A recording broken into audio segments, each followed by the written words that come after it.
बॉलीवुड के कलाकार नील नितिन मुकेश ने भी बप्पा को घर पे विराजमान किया था। ऐसे में आज वक्त हो गया है बप्पा के अलविदा कहने का। तो आइए आपको ले चलते हैं नील नितिन मुकेश के घर और शामिल हो जाते हैं बप्पा की इस महा आरती में।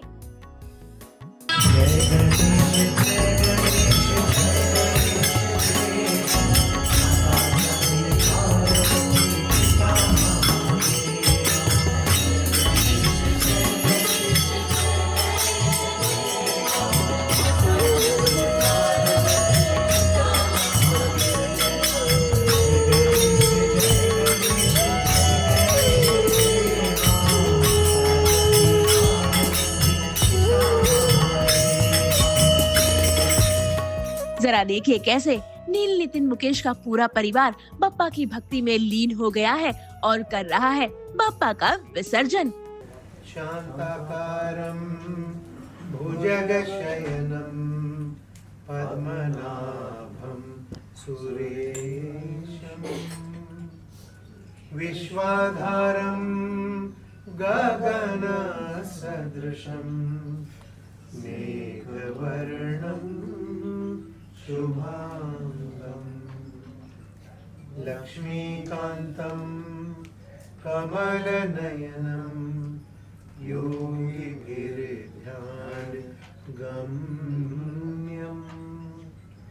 वन्दे विष्णुं भवभयहरं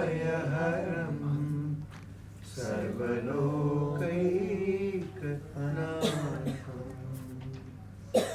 त्वमेव माता च पिता त्वमेव बन्धुश्च सखा त्वमेव विद्या द्रविणं त्वमेव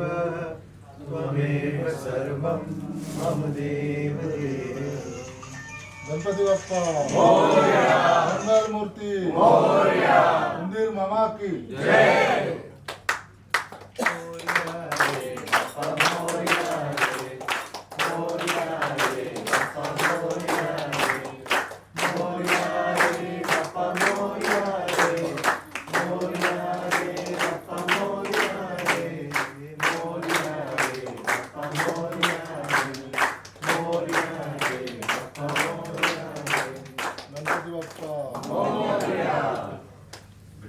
साल भर जिनका इंतज़ार करते हैं वैसे बाप्पा हमारे कब आते हैं और कब जाने की तैयारी होती है ये हमें पता नहीं पड़ता।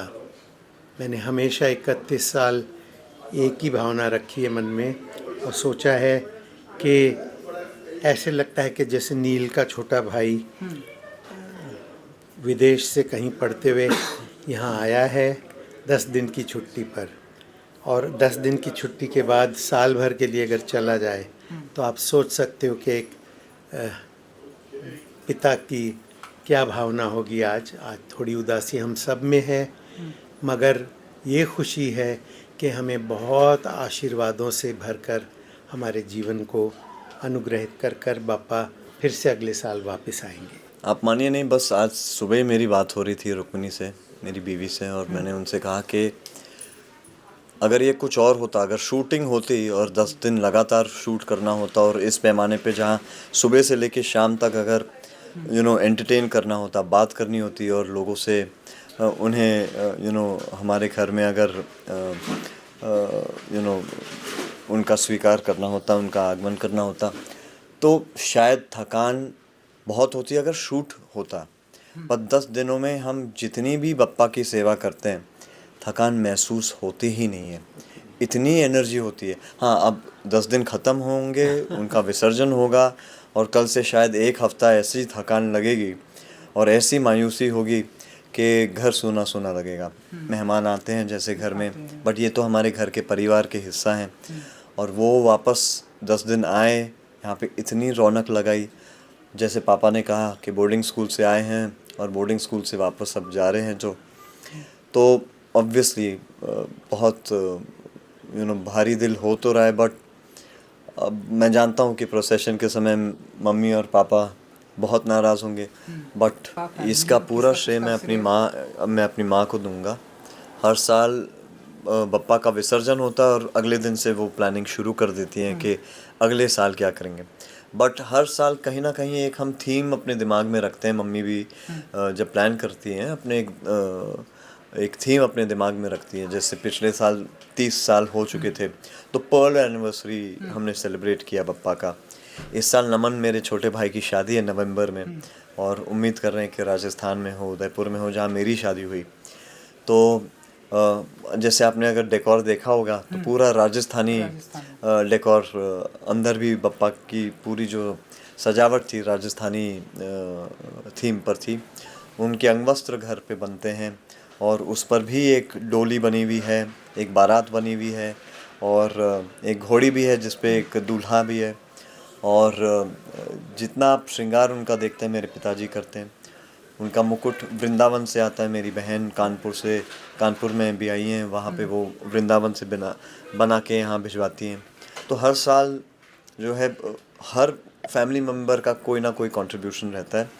मेरा लिमिट किया गया है सिर्फ मिठाई चखने में तो मेरा वहाँ तक का कंट्रीब्यूशन है।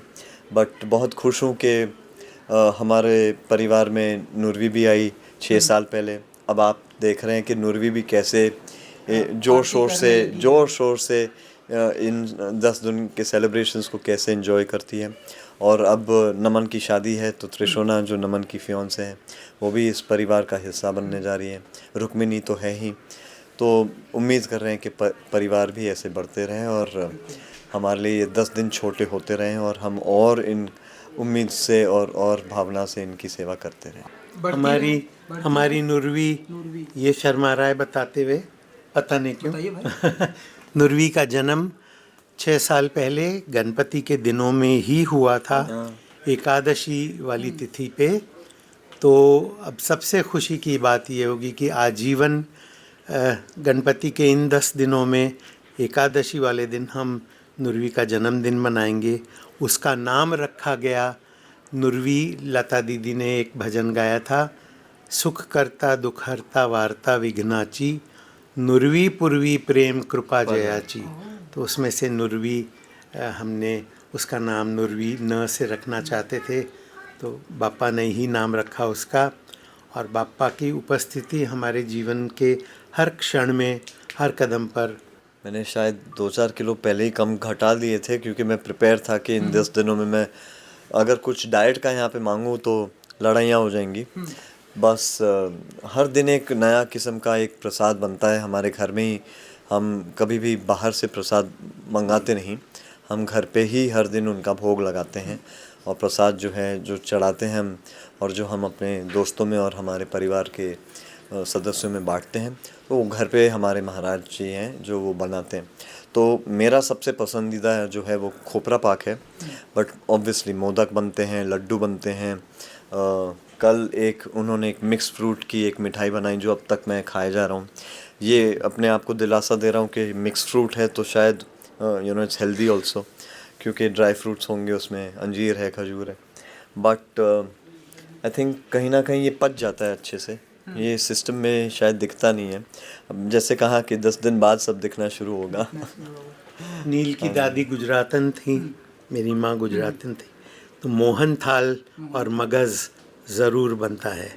जी हाँ, एक बहुत ही अच्छी एक फ़िल्म कंप्लीट कर चुका हूँ मैं, और जिसके बारे में अनफॉर्चुनेटली आजकल ट्रेंड बन गया है कि स्टूडियो वाले आपसे पहले ही लिखवा देते हैं कि आप अपनी फ़िल्म के बारे में कुछ बता नहीं सकते। तो लोगों को लगता है कि शायद काम नहीं कर रहे हैं क्योंकि हम बता नहीं पा रहे कि हम कर क्या रहे हैं। तो वो है। बट पहले ही दिन हम लोगों ने मेरा ही पहली वेब शो, तो फिल्म के अलावा एक वेब शो मैंने हाल ही में कंप्लीट की है। जैकलीन फर्नांडिस, बमन ईरानी जी, सिद्धार्थ निगम, सुमेध और बहुत सारे उम्दा कलाकार हैं उस शो में। उसका नाम है गोट्स, और जियो क्रिएटिव लैब के आदित्य भट्ट जी ने इस को लिखा है। अभिषेक शर्मा जी इस फिल्म के इस शो के निर्देशक हैं। सागर ठक्कर जी जो हैं प्रोड्यूसर हैं, और जियो स्टूडियोज़ की ये प्रोडक्शन होंगी। तो बस उम्मीद कर रहा हूँ कि आप सभी को पसंद आए। बहुत ही अलग किरदार है मेरा इस वाले में। रोमांटिक होगा? जी हाँ, म्यूज़िकल है। म्यूज़िकल है जी हाँ, मेरा भी म्यूज़िकल है। और क्योंकि मैं एक म्यूज़िक लेगेसी को बिलोंग करता हूँ, मेरे दादाजी, मेरे पिताजी आप जानते ही हैं मशहूर प्लेबैक सिंगर्स हैं। तो कहीं न कहीं मेरा मन था कि मैं कुछ म्यूज़िक से जुड़ा हुआ मैं कुछ कर पाऊँ।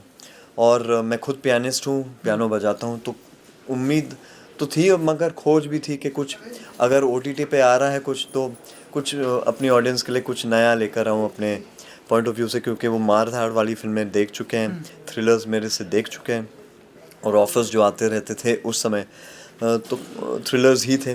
तो पहला वाला कम से कम मुझे ये था उम्मीद कि मैं उनके सामने कुछ नया लेकर आऊँ और मुझे उम्मीद है कि आप लोगों को ये पसंद आए। मेरी प्रेरणा और मेरा इंस्पिरेशन तो मेरे पिताजी ही हमेशा म्यूज़िक को लेकर, और मेरी लाइफ में मैं हमेशा अपने पिताजी को ही अपनी प्रेरणा मानता हूँ। इनफैक्ट जितनी भी अगर मुझे गाइडेंस मिली हो इस इंडस्ट्री के बारे में जानना या कैसे काम करना या कहाँ और किस कम उम्र में शुरुआत करना, मैं अपने पिताजी को अपना गुरु मानता हूँ उस पॉइंट से।